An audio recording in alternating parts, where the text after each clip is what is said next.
A fast and brutal storm front, Port Stephens directly in its path. Down below, a higher power was definitely watching over Bob McCloskey. Moments before this tree was uprooted and crushed his garage, he'd attempted to move the car inside it. It took less than 20 seconds, I reckon. The rain was just parallel, and all of a sudden, the tree went boom, and flattened the carport and onto the roof. Destructive winds of up to 90 kilometres per hour thrashed the area. Meaning Bob wasn't the only one in a tricky position. Trees fell directly on homes and cars. Branches that missed homes destroyed parks and lined the streets. The SES was called to 187 jobs in Port Stephens, another 40 in Dungog. At the Halifax Caravan Park, the roof was gone altogether. We were able to help the campers. They felt it pretty hard. Their tents were demolished. For some, the damage became even clearer today, but no less unbelievable. Brad Foley was inside his home when this gum tree came crashing down. I had planned to video the storm coming, but I didn't make it in time, luckily, because I would have been out on the deck probably. It's become the area's most popular tourist attraction, even for the locals. Today, many homes in the Nelson Bay area were still without power, but at its peak, more than 12,000 premises in Port Stephens and the Upper Hunter were affected, which gives you an idea of just how widespread the storm was. It'll probably be, I would suggest, probably a 2-3 day job to get all of these trees. A lot of trees are in areas that's very hard to get to and will require cranes over the top of houses. But for some, it will be much longer before they can even return home. Vivian von Drainen, NBN News.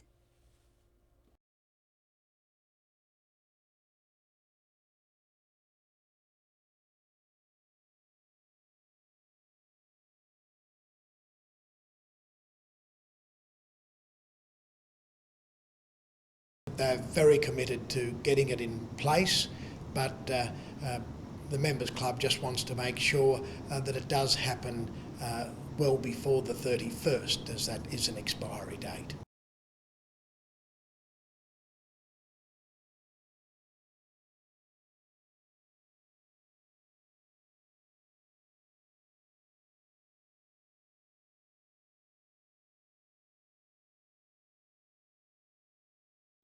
It's nothing short of impressive. 4 lanes, 52 bridges, 280,000 cubic metres of concrete to 88,000 cubic metres of asphalt. Welcome to the brand new Hunter Expressway. This is certainly the largest project we've ever had in the Hunter, and it's the largest single road project underway in New South Wales at the moment.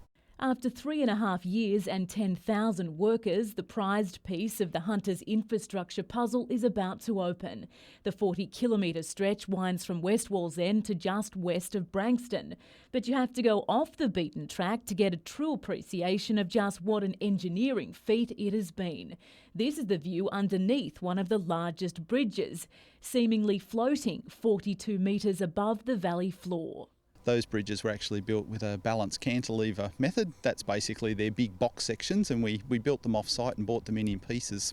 Over the next few days, the remaining workers will put the finishing touches on the project. Up at the western end, we're still doing some line marking, finishing off some of the signs and safety barriers.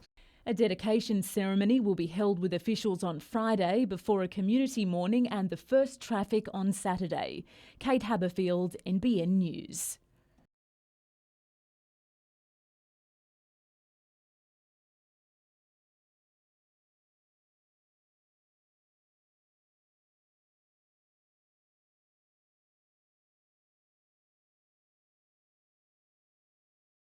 What we're concerned about is that these people will go to a pub, sell these vouchers and say they're from a charity and pocket another $3,000-4,000.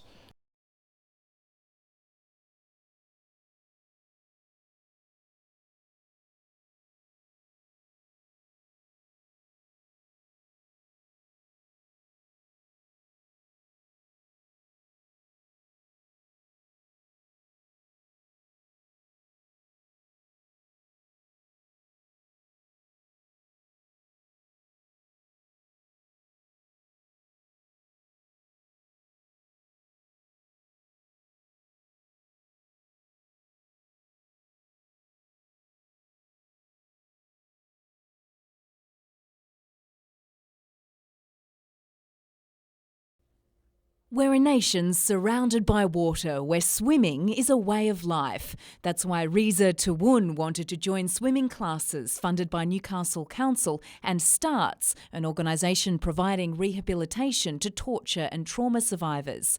This is just his third time in a pool. It's very important for me to learn the swimming because there's a lot of beach, a lot of river, everything, so it's fun to learn. And the 24-year-old has taken to swimming like a duck to water. Yeah, I'm just trying my best. He's doing a great job. I can't believe he's never swum before. Our aim is to ensure that people that are new to this town, new to this environment, are competent in the water, but also socially, culturally. Swimming is a great leveller in this country, and we want people to feel welcome and included in part of that program. Reza moved here in January. It's a world away from life as an interpreter to the Australian Army in strife-torn Afghanistan. After that, my life was in the risk, and I applied for Australian visa to find a safe place for myself. Swim for Harmony was also held at Mayfield Pool today. Complete with Ethiopian food and Afghan music, it was a day of cultural respect for everyone who calls Australia home.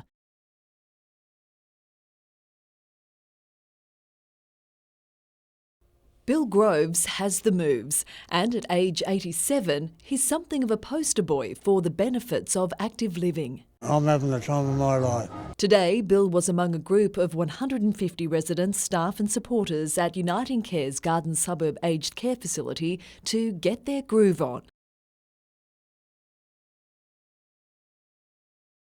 The big move took place across the state, an extension of a program where residents are joined by school children to dance and shake off some of the effects of ageing.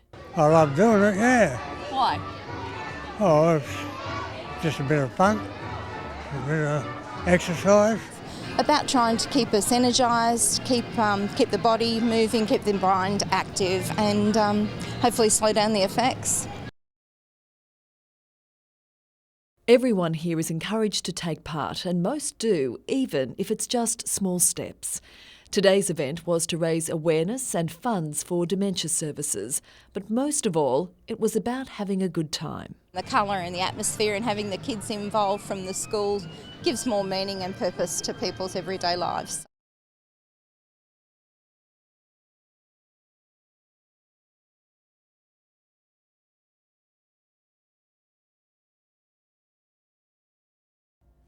Having made plenty of early mistakes last weekend, the Knights were keen to atone against Canberra. The Raiders had other ideas.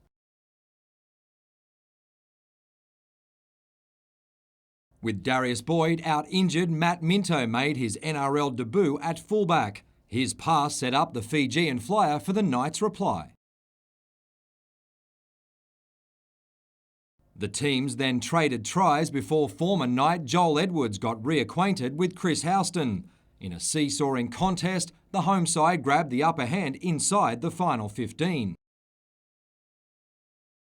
But another piece of individual brilliance by Anthony Milford handed the advantage back to the Raiders, despite questions about Croker's final pass. Post-game, Wayne Bennett questioned a handful of decisions. Today, Willie Mason saw the funny side of Newcastle's lack of luck. You can't talk to refs anymore, which being a bloke in the middle, you sort of tell your captain to go talk to him so he can get a breather. But, you know, the ball's in play a lot, and that's what the NRL wanted, and that's what they're getting. So, you know, it's a little bit frustrating at the moment. In positive news, Minto looks to have done enough to retain his spot. Bit of a step up, but I really enjoyed it. I thought all the boys put in a big effort, and just the bounce of the ball wasn't with us last night, and there's definitely room for improvement, but for my first game I was pretty happy, yeah. Following 2 losses to open the season, the Knights face a road trip to Melbourne to tackle a Storm side they knocked out of last year's finals. It was a massive game, you know, it was, and people who played in that game remember how hard it was. I'm pretty sure Melbourne remember that game as well, and they'll be wanting to get one back on us. Mitchell Hughes, NBN News.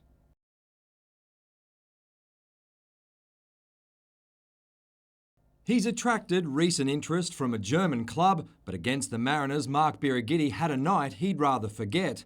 Throw in some push and shove at training last week, and the coaching staff will be paying close attention to their number one ahead of the clash with Wellington. Maybe you do lose your focus from time to time, but we need to make sure that that's not going to happen, and make sure that everyone understands that the most important thing right now is that the team and the club are successful. With Ben Kennedy still waiting in the wings, the pressure is always on Birigidi to perform. The key will be how he responds to Saturday night's effort. Obviously now that Beers has had a game that he won't be happy with, and that puts a bit more pressure on him again. So as I said before, his reaction is very important, and BK's is as well. Making his first start for the Jets, David Carney created several opportunities against the Central Coast. He says he's gained plenty of confidence from his 80 minutes on the pitch. Yeah, I'm tight today. I think 2 days after is always a hard one, but I got through training today, so hopefully come the end of the week I'll be fresh for Wellington. Finally, the Jets have announced that Pink Day for BK raised more than $11,000 for the Hunter Breast Cancer Foundation. Mitchell Hughes, NBN News.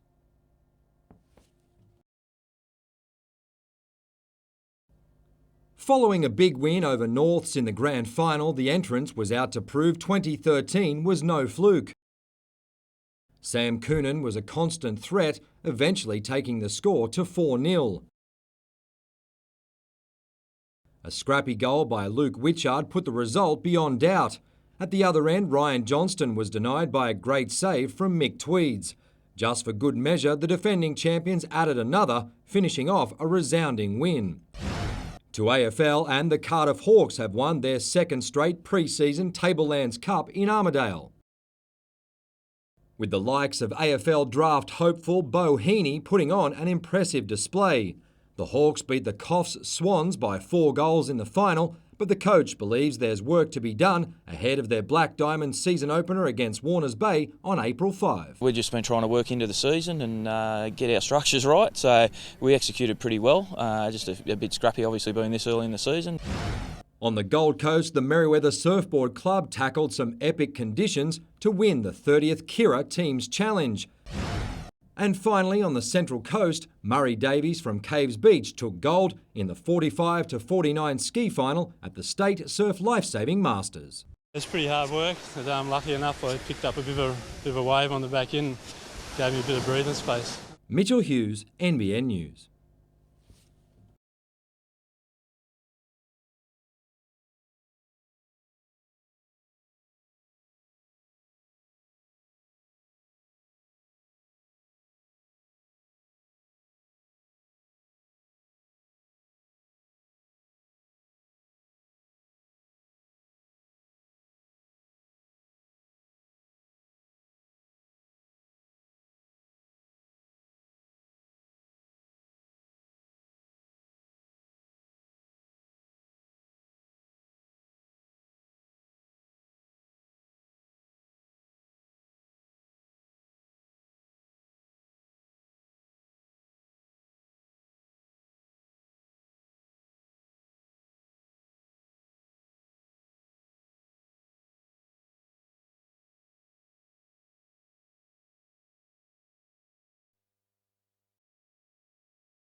Two service stations targeted within an hour. The first, the United at Freeman's Waterhole, just before midnight.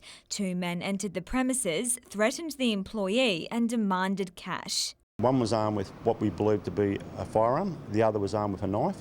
They've taken a small amount of money and then left the premises. Police say those responsible are aged between 18 and 20 and were wearing dark hoodies. Just half an hour later, extremely similar events unfolded at this 7-Eleven in Shortland. 2 men, armed wearing black hoodies, entered the premises demanding cash. Obviously he was shocked, but there's been no physical injury to the employee. Police suspect the same pair was behind each hold-up. Newcastle and Lake Macquarie officers are working together as the investigation continues. They're asking for anyone with information to contact Crime Stoppers. Vivian von Drainen, NBN News.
It's an organisation that could face cuts if funding for day-to-day services isn't forthcoming.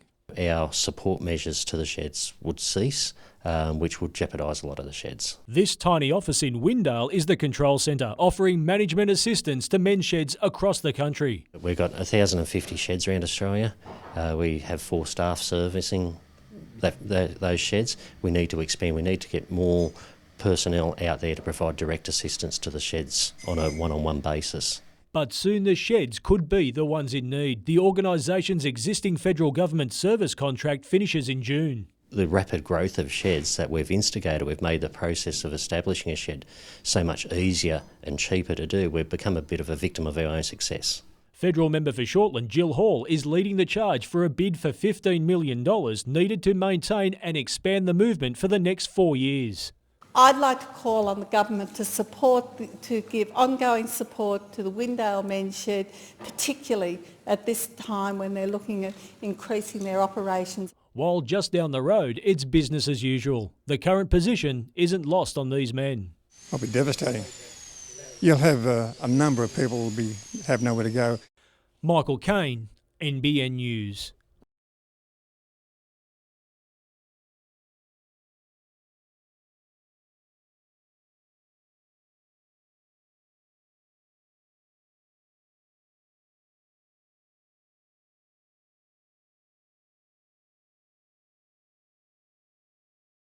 We've got 18,000 members and we want to make our facility good, not only for those, but of course bring new business into not only the club, but into the local economy.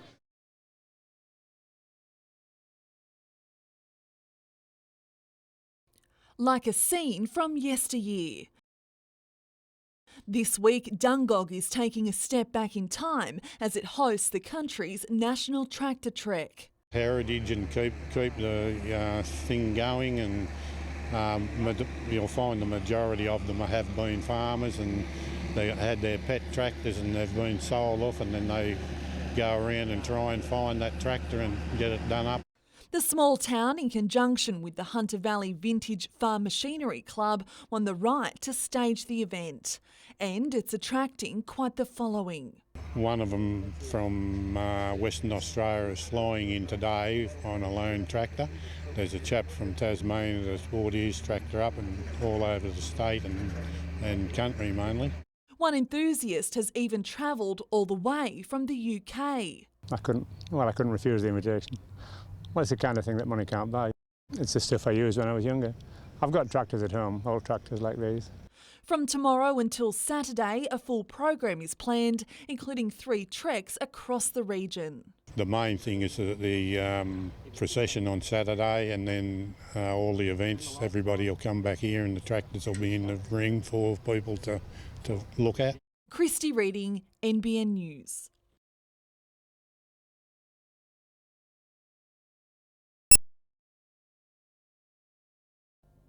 They might be the 6-time defending country rugby champions, but there's no complacency in the Newcastle camp. Following 2 wins and a heavy loss in recent trials, the squad will now prepare for the real thing.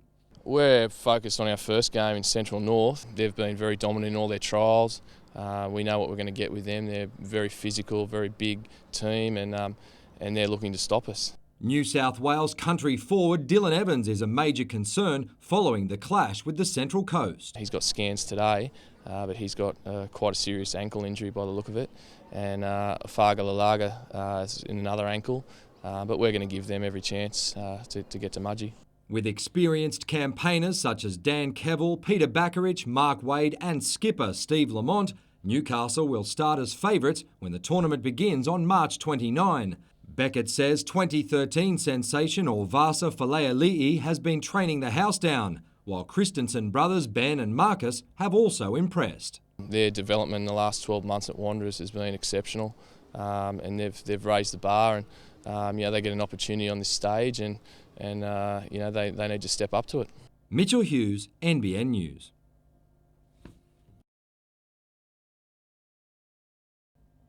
Chris Lees is hoping slow pace will find the opposite when the gelding makes his Australian debut in the Newmarket Handicap. The 6-year-old relocated to Broadmeadow from France in late December, and the trainer admits the horse hasn't shown his best form in 2 trials. There's certain to be even more pressure tomorrow. He's racing over an unsuitable distance for him in the Newmarket. He's untried at 1,400 metres, but on what he's shown us, we think he can be competitive, but his future probably lies in longer races down the track. It's all part of a big 4 days for Lees, with Thump to contest the Group 1 William Reid Stakes at Moonee Valley on Friday, while Shani Rose has been set for the Coolmore Classic in Sydney. 2 lead-up runs have been first class, so I think she'll race very well. Chris's dad Max enjoyed plenty of success in 2 of those races. How many of the Newmarkets have you won, mate? I haven't won any. He's won 3, so I've got a long way to go. And in terms of the Coolmores, how many of those? 5-0. Fellow trainer Peter Snowden was a special guest at today's Beaufort Club lunch at the NJC. He could join the likes of Max Lees and Gai Waterhouse by winning a 3rd Newcastle Newmarket. Snowden won last year with Bello. Tomorrow he'll have 3 runners, including the top weight Pinwheel. 3 runs back before tomorrow, all being good runs at a very high level, and even with the 59 kilos, he is a very good weight carrier. I don't think that's going to stop him. Legendary hunter jockey Robert Thompson will ride Capers in tomorrow's feature. He's just 11 wins shy of an incredible 4,000 after taking out race 5 at Port Macquarie this afternoon. Mitchell Hughes, NBN News.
Meet one of Murrundi's newest retained firefighters.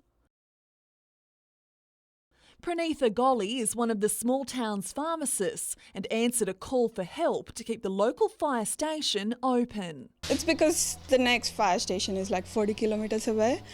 Like if there's a fire in town, it'll take them at least 20 minutes, and by the time they come here, everything's destroyed and it's no good. Like it might happen to me, it might happen to a friend of mine.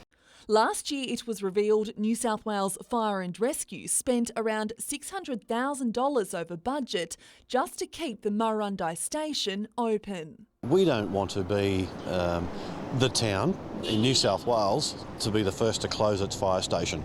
After a medical test and her first round of training, Pranitha is ready for her first call out. It's a bit scary, but it's challenging as well. Yeah, so I'm looking forward to a challenge. Her husband and fellow pharmacist Ranjan, along with a handful of others in town, are going through the recruitment process. At least another 2 need to pass the medical and training, and the community has its fingers crossed. At this stage, it's not complete. The process of recruitment is not complete, but it's looking promising. A decision on the future of the station is expected to be made next month.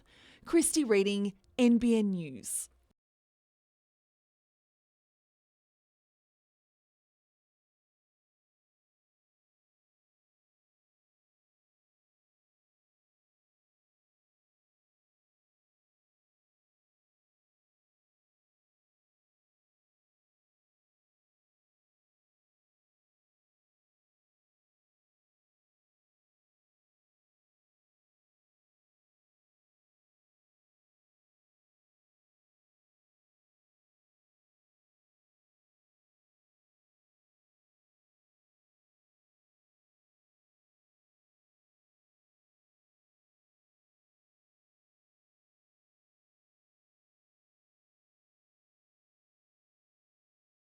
She saw something coming towards her pretty fast. She didn't know what it was and she sort of panicked, and then it jumped out of the water and bit her hand. She was screaming. She's in a lot of pain.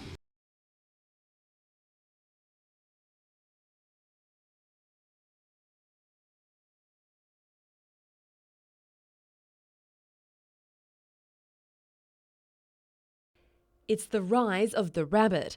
They're cute and playful, and the number of people choosing them as a pet has grown dramatically. They're great pets, they're great with kids, they're really good, they're really good company for each other. I just love them.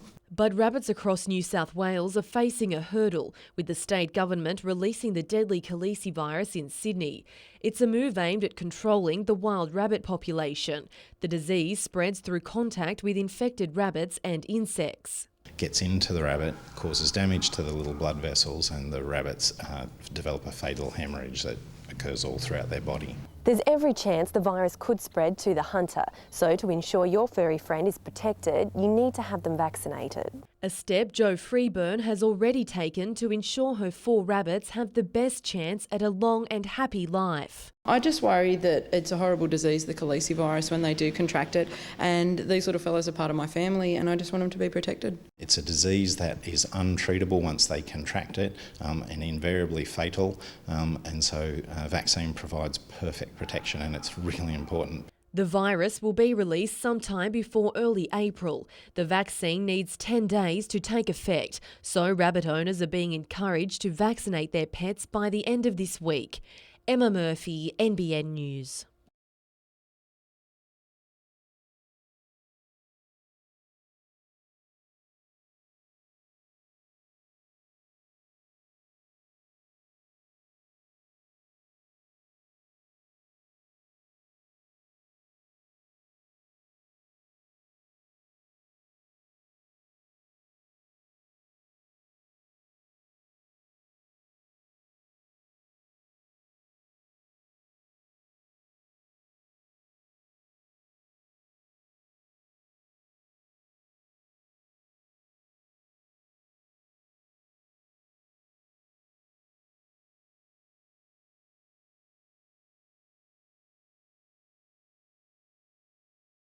With no wins from 2 matches, the Knights went back to the drawing board, but it seems they're still thinking about the one that got away. Wayne Bennett is fuming about a lopsided penalty count. You felt on Sunday they were just officiating one team and not the other. A suspect pass in a crucial try, another hard one to swallow. When he put the whistle in his mouth, he did everything but blow it. His body actions were, I'm going to blow the forward pass here, and he never blew it because he was relying on someone else to tell him it was a forward pass. With the game hanging in the balance, the absence of Jared Mullen and Darius Boyd became more obvious than ever. I mean, we're going to have to tough it out for a little while.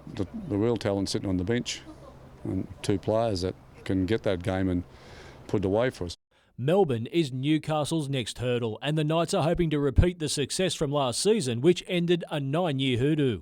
I'm sure the players will have confidence about what they've got to do, and they got confidence out of their game on the weekend. They didn't win the game, but they know they did a lot of things better than they did against Penrith. Speculation about the Knights' ownership is again doing the rounds, but it's not fazing the man in charge. I've been here 2.5 years, and there's hardly been a week go past we haven't had a drama about something. So, and we're still here. We're still up fighting and doing our best, so it's just another day in the office here. Michael Kane, NBN News.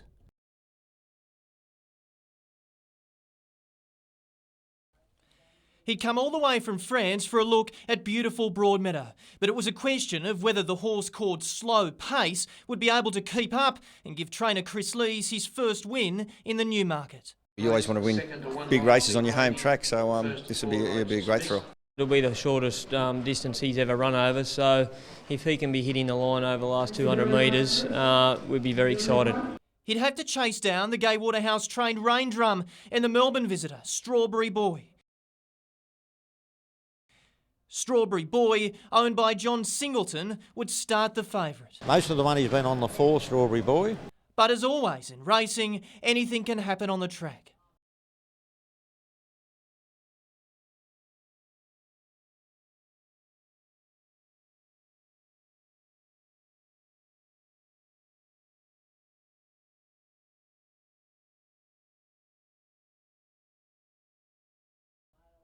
Machia claiming its owners win number 1 in group company.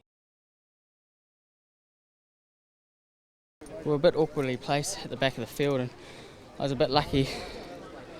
Macca made a run and just tagged us into the race quite nicely, and he did the rest. He was a nice horse. John Hawkes and his 2 sons, who now train in partnership, last won the Newmarket back in 2001. They'll decide in the coming days whether Machia will push ahead to the famous Doncaster Mile. Very rewarding. Look, only come in with 1 runner, and to walk away with a Newmarket win is very, very satisfying. Nat Wallace, NBN News.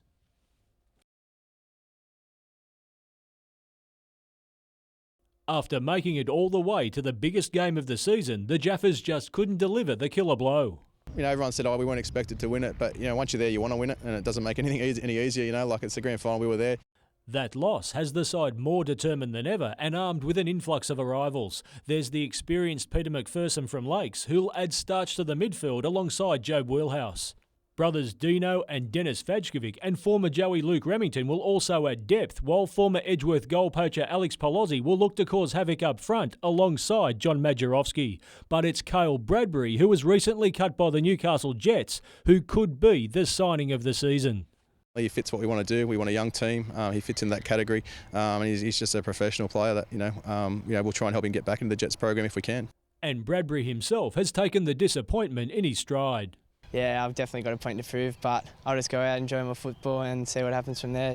I'll go back out here and hopefully score some goals. The 2013 Coach of the Year believes the defending champions aren't the only ones to watch out for. Magic obviously are their team to beat every year. I think Olympic are going to be a team to beat this year as well. They've kept the same squad from what I've heard and signed another 5 players, so they've been able to add to depth. Michael Kane, NBN News.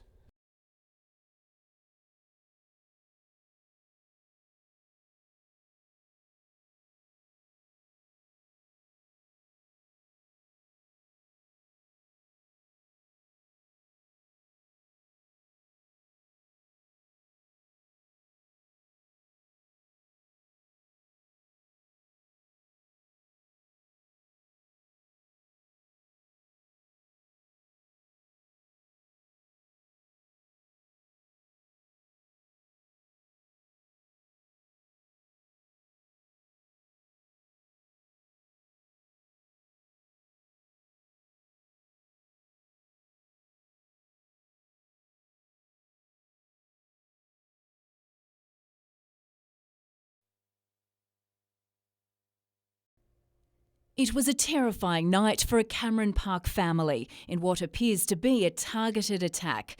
These family members were visibly shaken after 3 balaclava-clad men forced their way into their Hilldale Drive home, leaving 22-year-old Daniel Hammond with stab wounds. Outside the John Hunter Hospital, his father Jason today spoke of the horror. Last night at 11 o'clock I woke up with my son at my bedroom door with 3 masked assailants with a knife to his throat. He and his son fought back. Jason received cuts to his back from a machete and a taser. They told the young fella as they brought him into the house they wanted the money. I just couldn't believe what was going on. It was just all so surreal. I still can't understand what really happened. This morning, forensic experts scoured the scene with blood spatter evident inside the front door. Most neighbours in the house-proud street were too scared to speak on camera, but told us they heard screams for help and a woman shouting, "Get out of my house."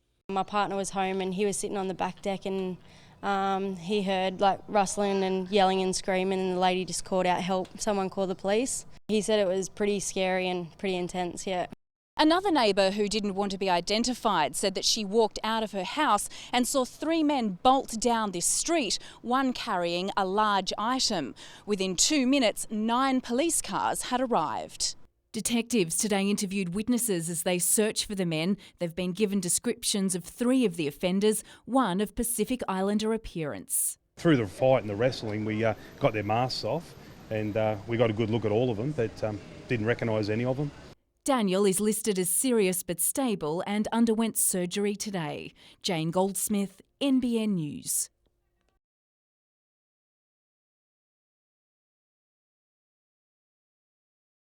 From this to this, these artists' impressions released by Urban Growth New South Wales and GPT show how 3 proposed high-rises could change Newcastle's horizon.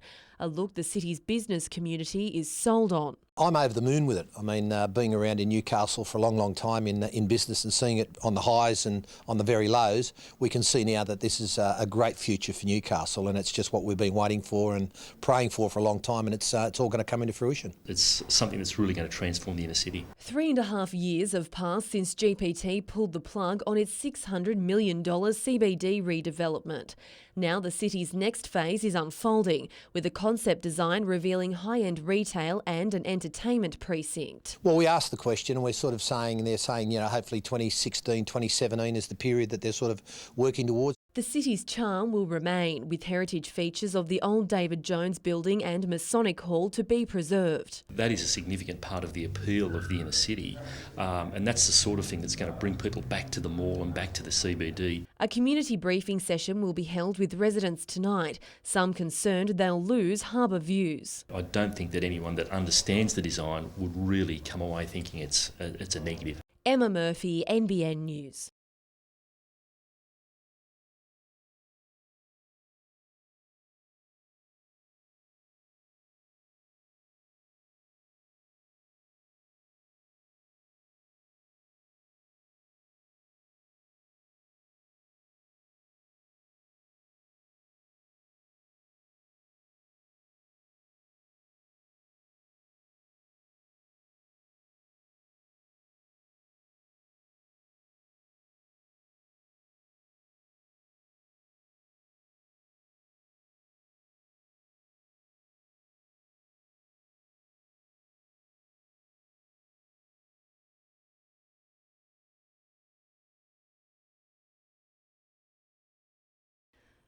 The state's road freight industry is big business. Comprising more than 9,000 companies, it also has one of the highest rates of work injuries in the state.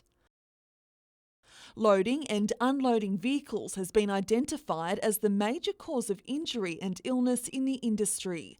In the last 2 years alone, more than 4,100 workers have been injured on the job. 30% of these, as I said, injuries relate to muscular injuries due to manual handling. Contributing to the $53.5 million in workers' compensation claims every year. Many of these injuries, if they're significant, are life-changing.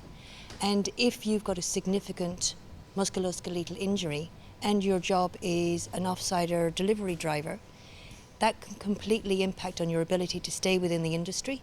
So the cost is exponential. WorkCover is now targeting companies across the state and rolling out a number of education programs to improve safety. Newcastle's JL Transport is already playing its part. One of the big things that we brought in a few years back was every morning all our employees stretch before we start, so you're not starting off cold, because we do start early and in winter you are cold. It's good to stretch and then away we go. Christy Reading, NBN News.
It was errors like this one that forced the hand of the man in charge.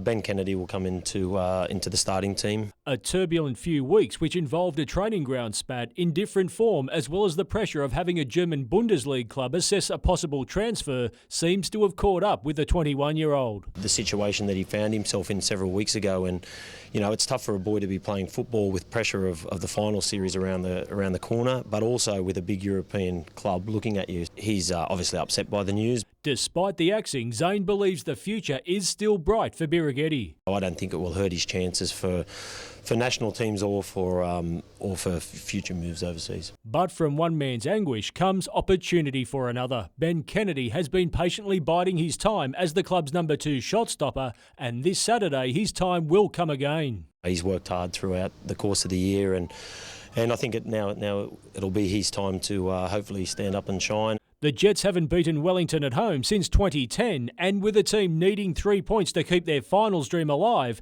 and a coach desperate for results to keep his job, it was a decision that was there to be made. I need to, in these last 4 games, pick the 11 that I think can win football games, and I think Ben Kennedy can help us do that. Michael Kane, NBN News. 52 wickets at an average of 8.62 gave the Lions speedster the joint honour of the competition's best. It's one of those things you don't really set out to try and achieve or anything like that. It's a nice little, icing on the cake, so to speak.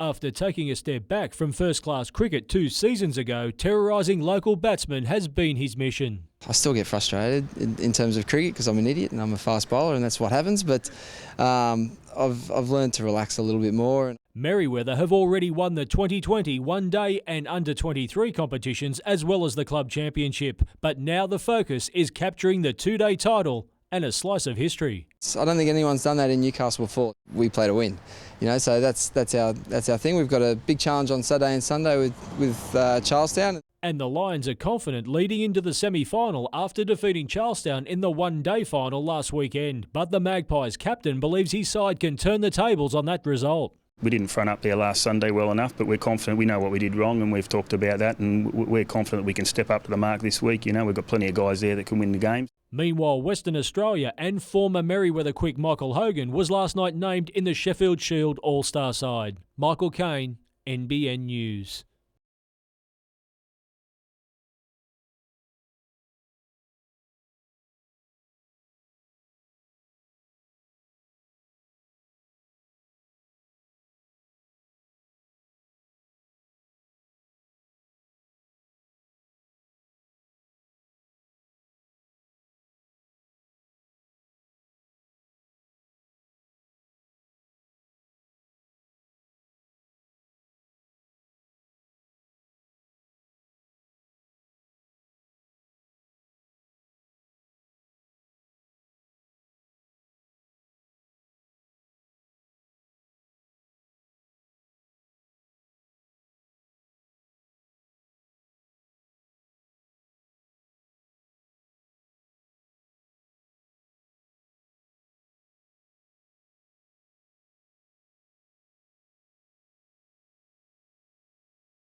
Newcastle is set to change, and this group wants everyone to know by how much. 2 stories. 3 stories. No, too high rise. This balloon went as high as the tallest building proposed for the CBD. It's gone up 20 stories, and we've used ribbon to indicate the floor levels. The state government is currently seeking feedback on its $400 million plan to turn the area into a high-end residential, retail and entertainment precinct. But this is a view they didn't provide. What's proposed for the side of the old David Jones car park on King Street would clearly be higher than anything the city has seen before. So all of us who pay our taxes, everybody all over New South Wales, are going to contribute to this monstrosity. But least impressed are those who will lose their view. The height restrictions at the moment are 24 metres and they want to go to 70, so that's just ridiculous. For the greater good of all, some are going to have a little bit of loss of view, and that's the way it's going to be. GPT and the state government says it needs to build as high as the Big Red Ball to make the project commercially viable, partly due to mine subsidence costs. They don't care about us at all, they just care about the money. What I want to say to the people of Newcastle is that we have been charged with the revitalisation of this city. This is a key part of that process, and we are going to move it forward. The Department of Planning has put this new, quite significant change on public exhibition for only 16 days. They are rushing it through. Nat Wallace, NBN News.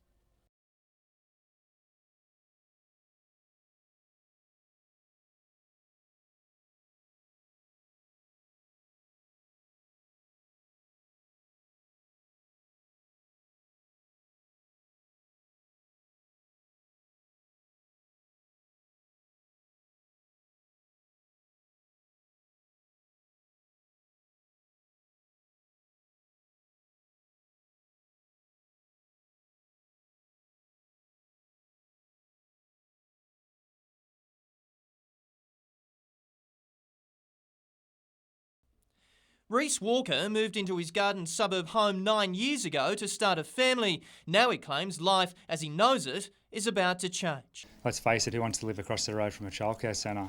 This house will make way for a 96-place childcare centre with 24 car parking spaces out the back. It is a typical suburban area. I raised that with the council and I said, can you nominate another residential childcare centre of this magnitude as proposed? And they couldn't. 156 residents in Prospect Road have signed a petition calling for the development to be scaled back so it fits in with the area. Birds, you can hear them. An occasional car goes past. They're also concerned the centre will add up to 145 cars during morning peak hour. But when it comes to traffic, noise and size concerns, as the architect representing the developer has previously pointed out, the plans meet all the guidelines. If it does comply with the Australian standard, then it's going to be very, very difficult to argue against. Council delayed making a decision on the project 2 weeks ago because of safety concerns. An investigation into whether this blind corner is too close to the centre will be released on Monday night. If, as I said, everything does comply and it doesn't get and council doesn't approve it, I would be surprised if the proponent doesn't take it to the Land and Environment Court. If that's the case, those who live here are already calling for the developer to act in good faith. Cut it down, yep. Cut it down to 76 place. Nat Wallace, NBN News.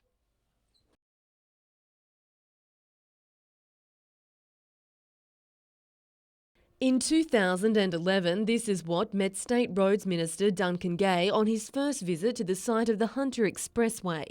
Today, 3 years later, he and Deputy Prime Minister Warren Truss did the honours, declaring the project complete. I was here for the turning of the site. I knew nothing about these sort of things in those days, but you could see it was something special for the community, and today we've got it. With a price tag of $1.7 billion, the 40-kilometre stretch is one of the biggest road projects in Australia.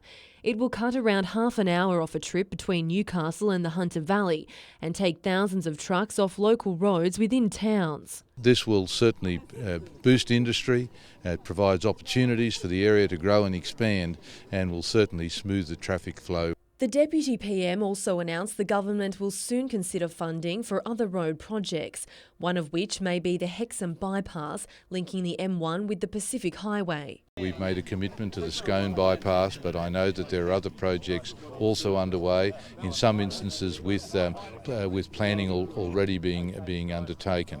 So we'll talk with New South Wales about how those particular projects might progress to the next stage.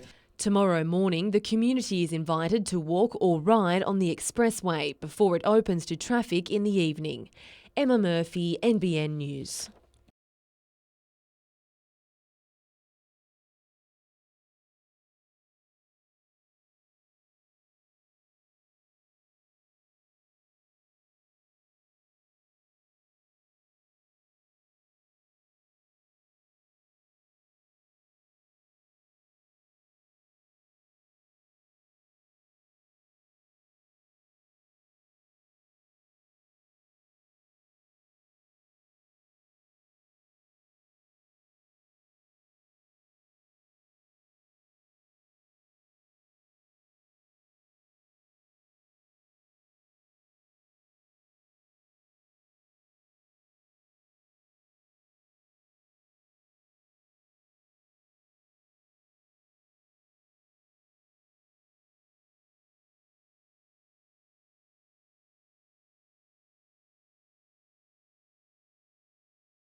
A 4-point win over the much-fancied Sydney Comets has put the Hunters in the hunt early, and it was a 29-point haul by their import that made all the difference. It was good for my first game. I was real happy, more happy about the win than the statistic part of it though. Behind on the scoreboard for most of the first 2 quarters, the Hunters found something extra in the final stretch. I think resilience was the biggest thing that we showed, being down by a lot of points in that first half. I've been on teams that have rolled over in that situation, and this was one of the few times that I've been on a team that, stuck with it and fought it out and came out with the win.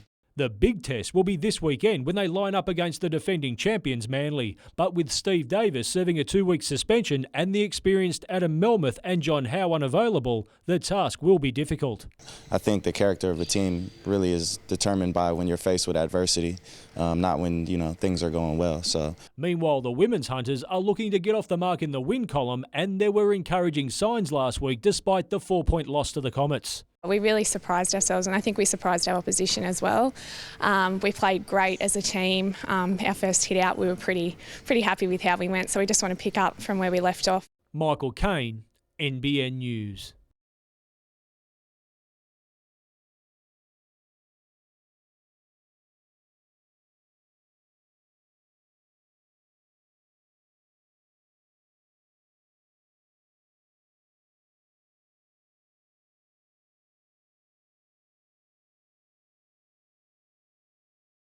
And it's an ARU requirement that if you're suspended, you don't participate in the game at all, including training.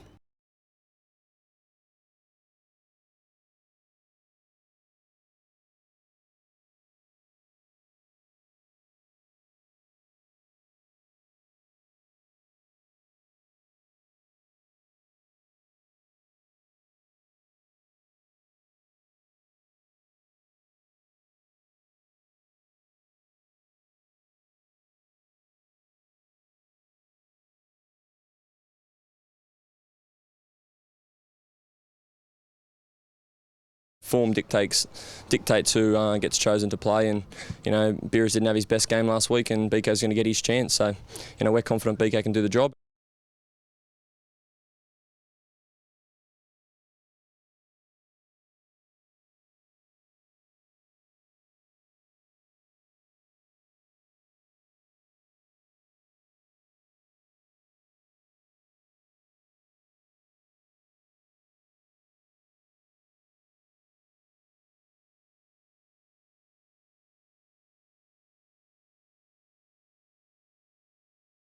Can't wait to go to Europe. That'll be just the icing on the cake of making the team and getting to represent Australia. It'll be fun.